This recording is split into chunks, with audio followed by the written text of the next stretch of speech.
Hey everyone, welcome back to Scripture and Saga. Today I wanted to give a brief rundown on the Septuagint, what it is, where it came from, and why ultimately I think it is significant and worth studying in addition to the Hebrew scriptures of the Old Testament. So, what is the Septuagint?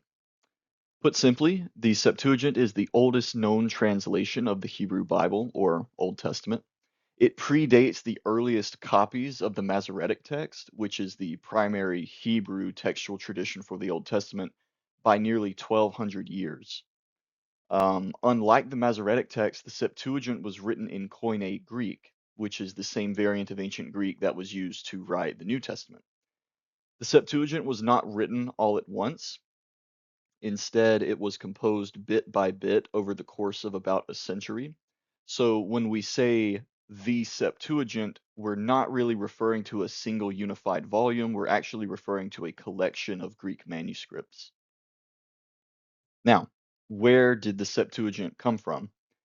According to a few ancient sources, there is a legend surrounding the translation of the Hebrew scriptures into Greek.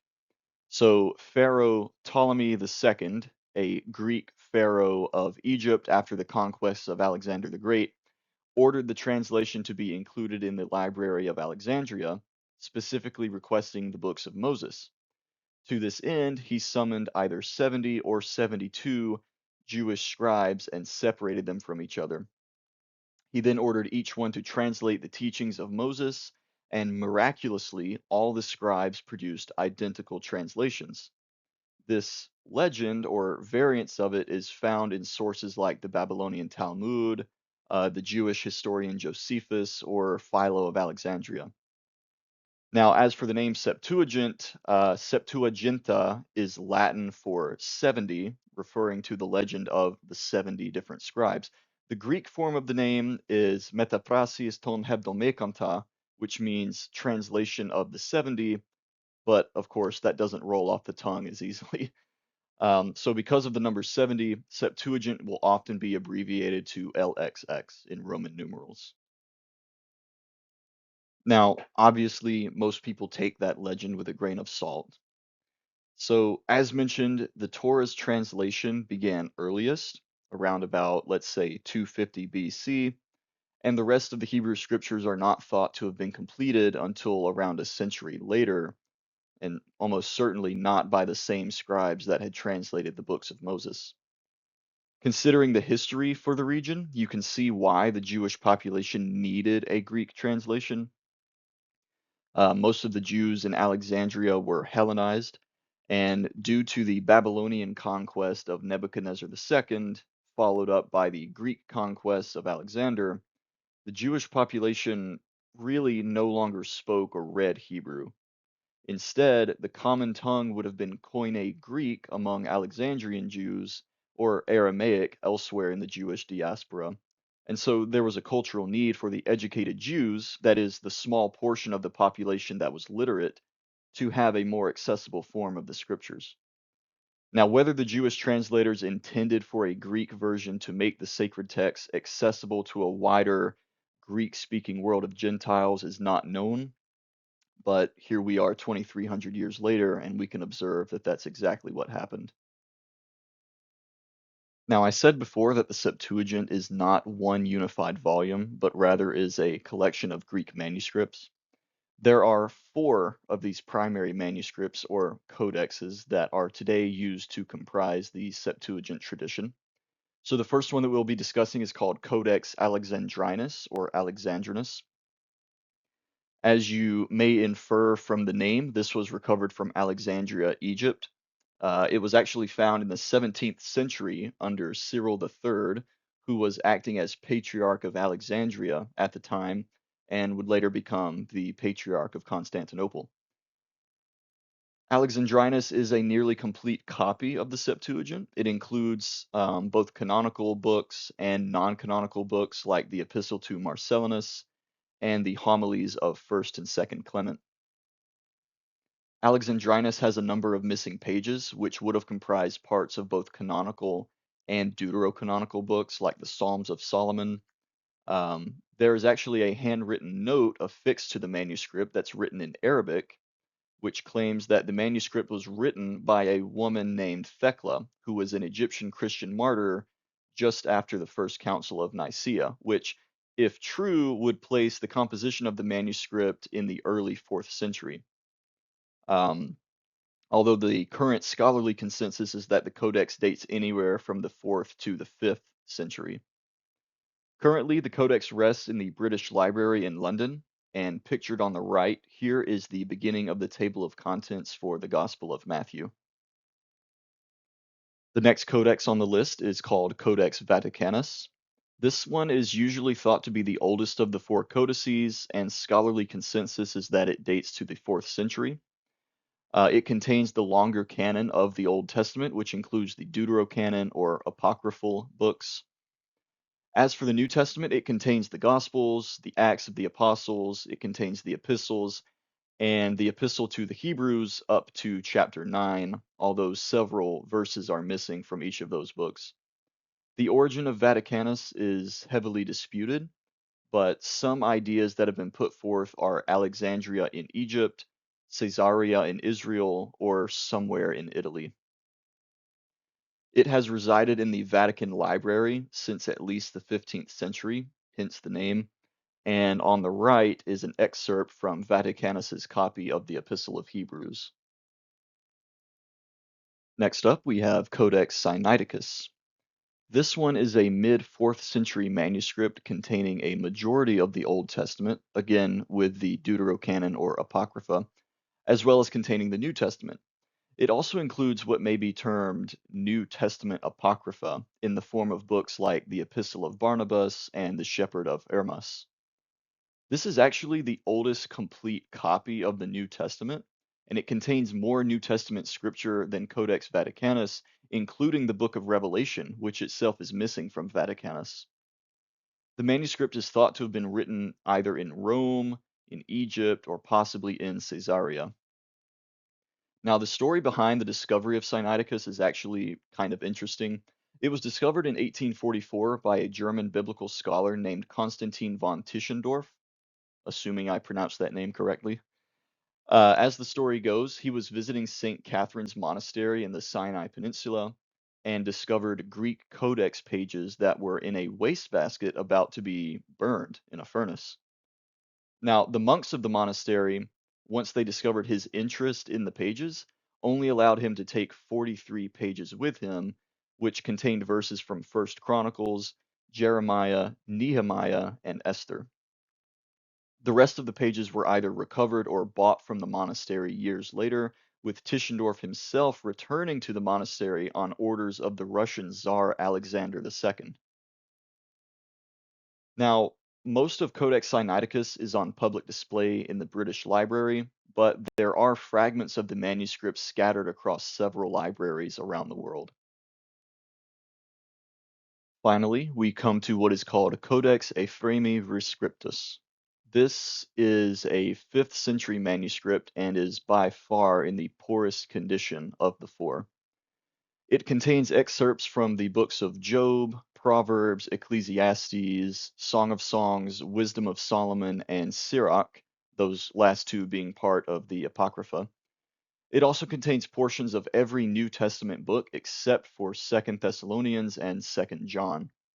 Its place of origin is not known, and what really sets it apart from the others is the fact that its pages are washed out and written over with the work of Saint Ephrem the Syrian.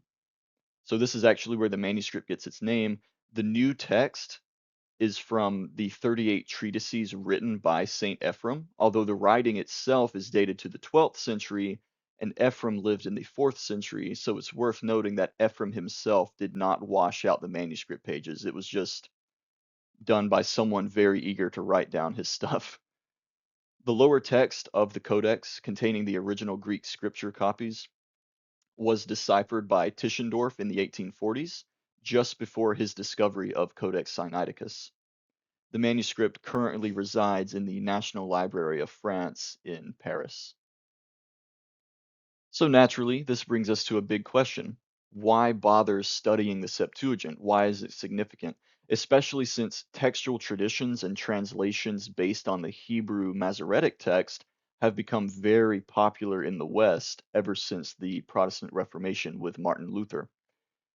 So, for starters, there's the fact that the Septuagint is a product of Judaism in the Hellenistic era, which means that it originates from the lesser known period of time that we call the intertestamental period. And so it can give us some insights into Jewish preservation and interpretation of sacred texts before we enter the New Testament period. It is also older than the earliest copies that we have of the Masoretic text. So, in particular, the Leningrad Codex, which is the oldest complete Masoretic text Bible that we have, only dates to the early 11th century, whereas the oldest Septuagint manuscript, being Codex Vaticanus, dates to the 4th century and possibly very close to the First Council of Nicaea, which produced the Nicene Creed. But remember that the overall textual tradition of the Septuagint actually dates back even further to the 3rd century BC in Egypt. Also, a majority of the New Testament's quotations of the Old Testament, especially the messianic prophecies, closely follow the Septuagint rather than the Hebrew, although admittedly the quotations are not verbatim. Also, given that Koine Greek was the ancient Near East's common tongue, it stands to reason that the Septuagint would have functioned as the Bible or the definitive collection of scriptures for the early Christian church, since, of course, in the early years, the New Testament canon had not yet been written down, let alone copied and widely distributed. So one can easily appreciate the significance of the Greek scriptures over the Hebrew for early Gentile converts to Christianity who, by and large, would not have known either Hebrew or Aramaic. Now, there are other reasons to study it, such as it being the basis for the Old Testament in the Eastern Orthodox Church to this day, it being consulted by Masoretic text based translations whenever the Hebrew appears to be corrupted or vague, and it may also give us a hint at pronunciation of pre-diacritic Hebrew words. Lastly, and as we will get into shortly, there are a number of differences between the Septuagint and the Masoretic text on different verses, which perhaps reflects an older Jewish textual tradition than what the Masoretes have preserved through the centuries. So, next, what I'd like to do is go over a few scriptural differences between the Masoretic text and the Septuagint, some of them minor, some a little more significant. This first one is pretty minor, and it comes to us from Deuteronomy 32, verses 8 and 9. I'll be using the New King James Version here to represent the Masoretic text, since that translation is popular and also relies on the Masoretic text for its Old Testament. So the Masoretic text says, when the Most High divided their inheritance to the nations, when he separated the sons of Adam, he set the boundaries of the peoples according to the number of the children of Israel. For the Lord's portion is his people, Jacob is the place of his inheritance. We move on to the Septuagint version, which deviates from this by saying, quote, when the Most High divided the nations, when he separated the sons of Adam, he set the bounds of the nations according to the number of the angels of God. And his people Jacob became the portion of the Lord, Israel was the line of his inheritance.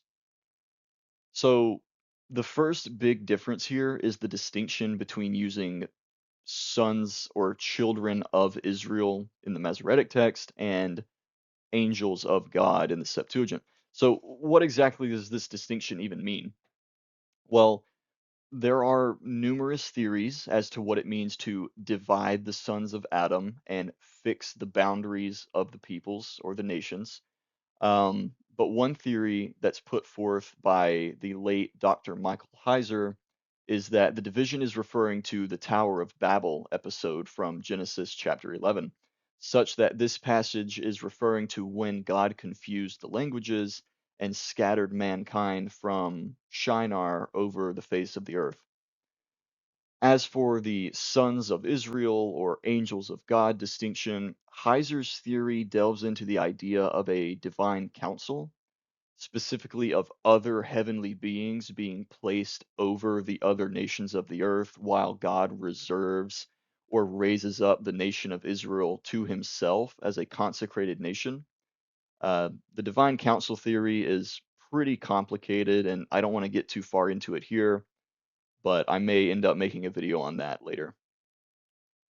So, apart from the sons of Israel or angels of God distinction, overall, these two passages are in general agreement, telling us that the nation of Israel was reserved as God's special nation, unlike the other nations of the world, with verse 9 having just some pretty different wording across the two traditions. Now, interestingly, the Dead Sea Scrolls themselves also much older than the Masoretic text, or at least the Leningrad Codex, also seem to agree with the Septuagint here, because in verse 8, the Dead Sea Scrolls use according to the number of the sons of God. That phrase, sons of God, in Hebrew is B'nai Elohim. And, we see that phrase elsewhere in the Old Testament, like in Genesis chapter 6 or in Job chapter 1, where we see B'nai Elohim, the same term used to refer to heavenly beings that are subservient to the Lord, or what we may, in a modern Christian cosmological sense, call angels. So, another minor scriptural difference, but involving much more words, is going to be in Job chapter 2, verses 8 and 9. So, first of all, verse 8 in the Septuagint has Job sitting outside the city on a dung heap, while the Masoretic text has Job sitting in ashes. More significantly, the Septuagint affords much more dialogue to Job's wife, and we can see her mocking Job's hope for salvation from his troubles, and also bemoaning her present state because she now goes house to house, having to work as a servant during the day. Either way you spin it, Job's wife seems to exhibit the same qualities that the devil accused Job of having in the first place.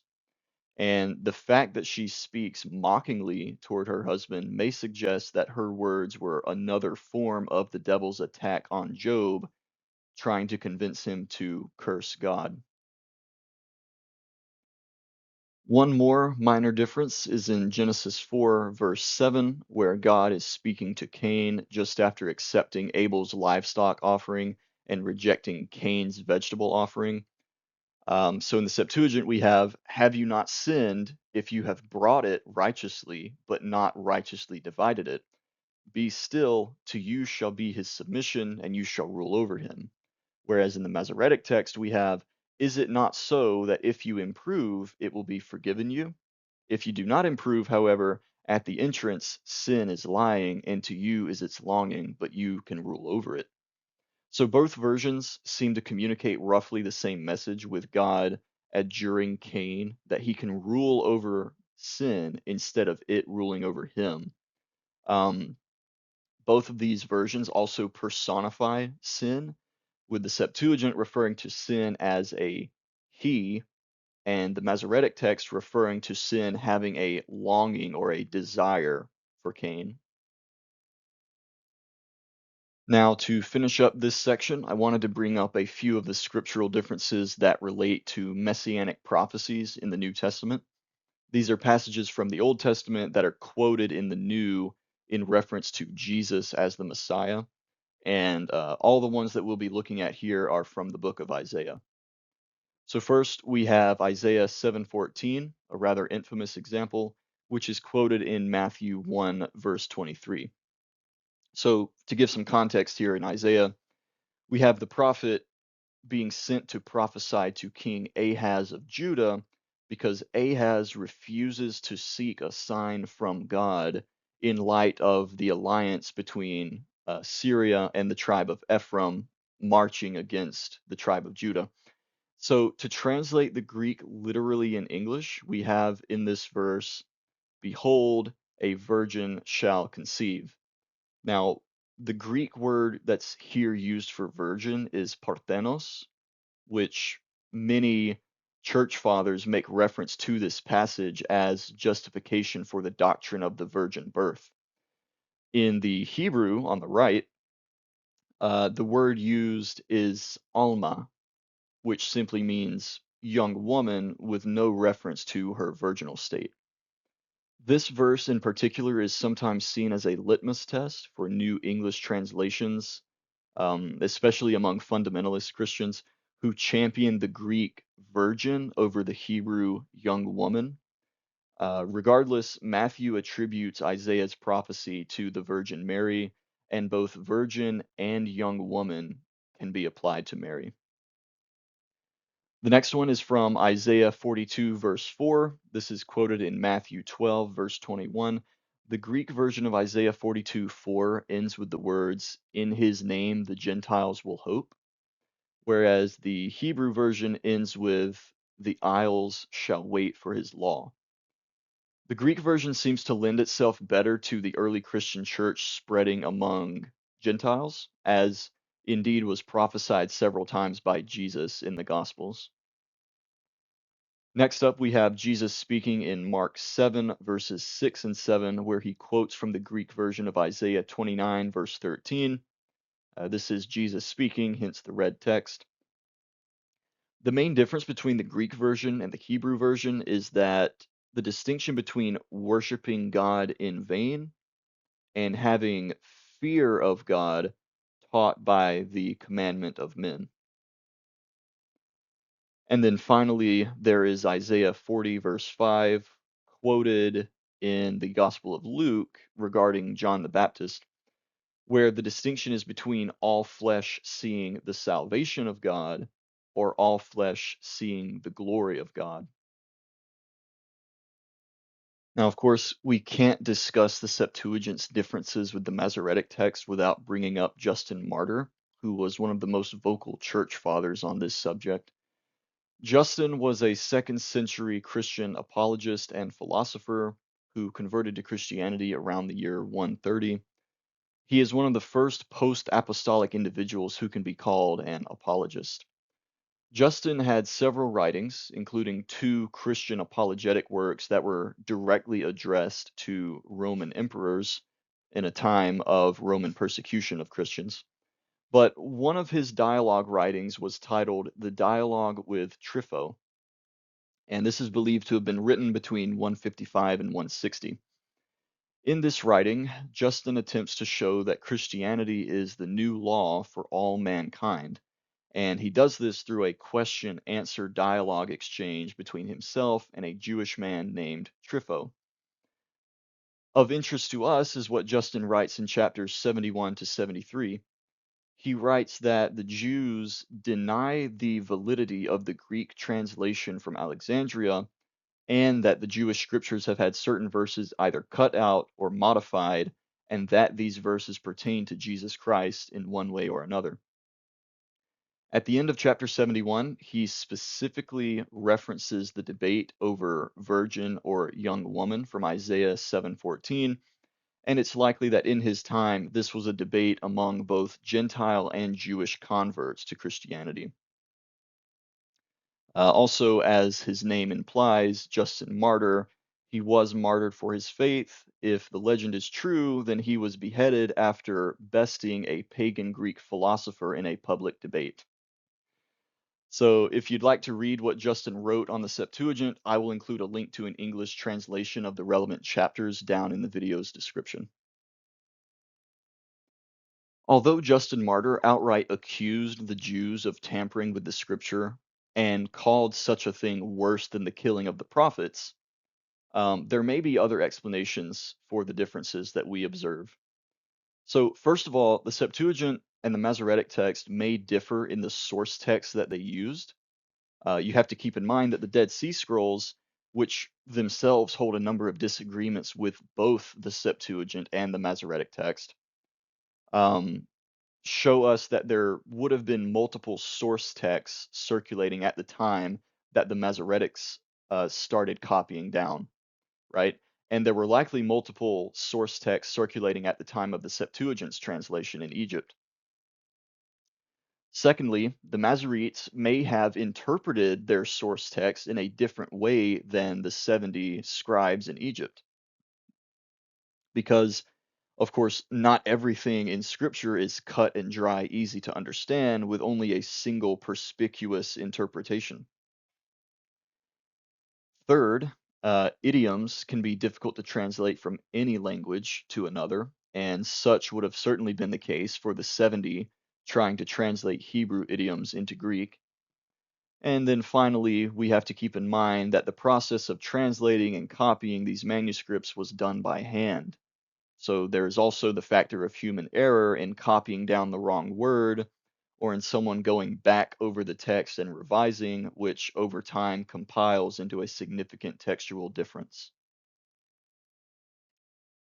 I also want to note that the Septuagint, while containing all the same books as the Masoretic text, also contains a number of other texts that are rejected by the Masoretes.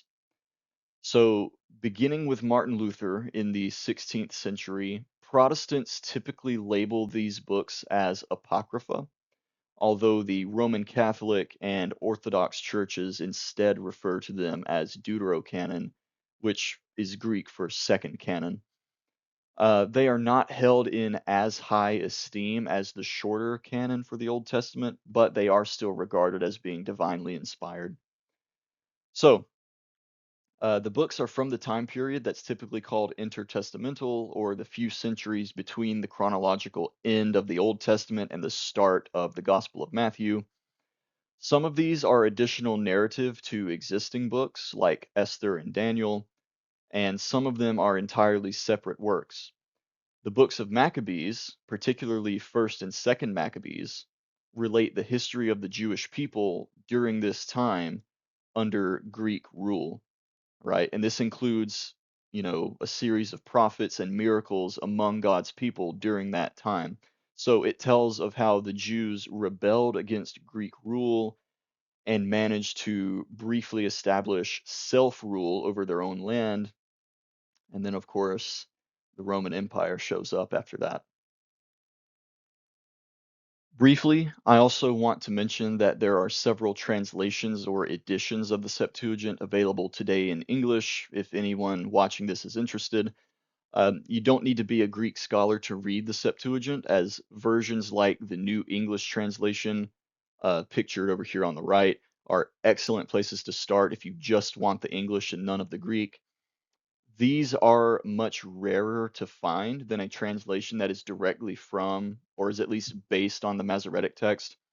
And, as far as translate modern day translations that are based on the Masoretic text, we have some very popular stuff like the NIV, the ESV, the King James Version.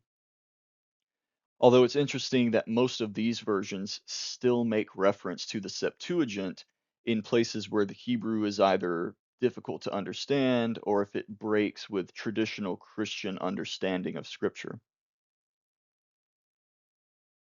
So that brings us to the end of this introduction to the Septuagint. So, to recap, the Septuagint is an ancient Greek translation of the Hebrew Bible that was started in Egypt in the 3rd century BC. It currently serves as the canonical version of the Old Testament for the Eastern Orthodox Church and is composed of 4 principal codices.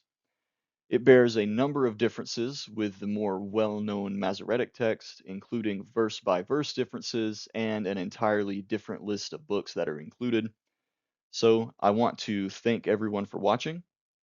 I hope you learned something and that maybe I piqued your interest in the Septuagint or at least in biblical textual traditions.